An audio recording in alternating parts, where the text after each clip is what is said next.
महल की भव्य बालकनी पर खड़े सम्राट अशोक ने अपनी दृष्टि युद्ध भूमि पर डाली। चारों ओर विनाश का भयानक मंजर पसरा हुआ था। जले हुए घरों से अब भी धुआं उठ रहा था। राख से ढकी धरती पर गिरे सैनिकों की निर्जीव देहें पड़ी थी और रक्त से सना मैदान एक दर्दनाक कहानी बयां कर रहा था।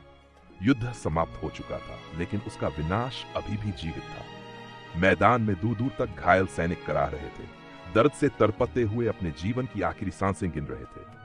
कुछ अपने कटे हुए अंगों को पकड़कर रो रहे थे, तो कुछ अपनी मौत की प्रतीक्षा कर रहे थे।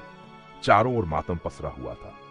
माएं बिलख रही थी, अपने खोए हुए बच्चों को खोजती फिर रही थी, लेकिन उनका दर्द सुनने वाला कोई नहीं था। बिखरे हुए घरों के खंडहर, जलती हुई झोपड़ियां, राख में तब्दील हो चुके गांव।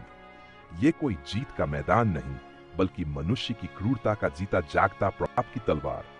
सम्राट अशोक अकेले खड़े थे। उनकी मुट्ठी में उनकी तलवार जकड़ी हुई थी, एक तलवार जो खून से सनी थी। उनके दर्द और पछतावे से भरी थी। उन्होंने तलवार की ओर देखा। यह वही तलवार थी जो अब तक उनकी शक्ति और विजय का प्रतीक थी। ये अब शक्ति का नहीं, बल्कि उनके कर्मों का भार उठाए हुए थी। आज यह तलवार नहीं कांप रही थी, कांप रहे थे सम्राट अशोक। गहरी सोच में डूबे खड़े थे। चंद्रमा की शीतल रोशनी उनके चेहरे पर पड़ रही थी, लेकिन यह रोशनी उनके भीतर के अंधकार को मिटा नहीं पा रही थी। उनकी आंखों में अपराधबोध और आंतरिक संघर्ष की गहरी छाया थी। युद्ध भूमि की भयावह छवि उनकी आंखों में ठहरी हुई थी। भव्य राजदरबार, जहां सम्राट अशोक अपने शाही वस्त्रों में सुसज्जित खड़े थे। उनके सामने उनके मंत्री, सभासद और प्रजा खड़ी थी।